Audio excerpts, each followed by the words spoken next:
Hundreds of Indian student graduates have staged protests against a new federal policy in Canada that puts them at risk of getting deported from the country.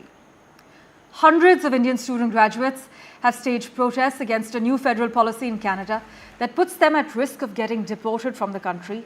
In fact, many international students, especially from India, had high hopes of starting fresh in Canada.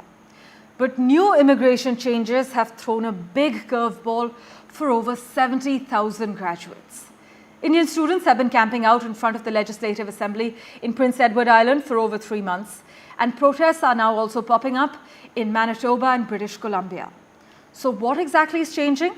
Well, the Canadian government is slashing permanent residency nominations by 25% and putting stricter limits on study permits.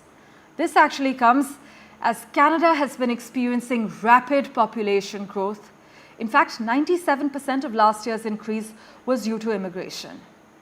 And then with local housing and job issues heating up, Prime Minister Justin Trudeau's government is under pressure to cut back on temporary residence.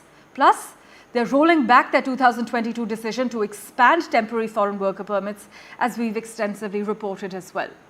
These permits are meant to help fill short-term labor gaps, but now there's a new focus on reducing the influx.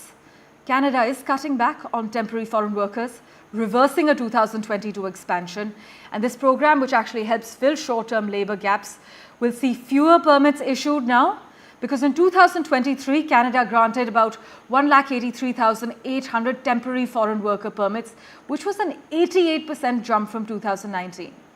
However, I must inform our viewers that the Employment and Social Development Canada Department has called out employers for misusing the program to avoid hiring local talent.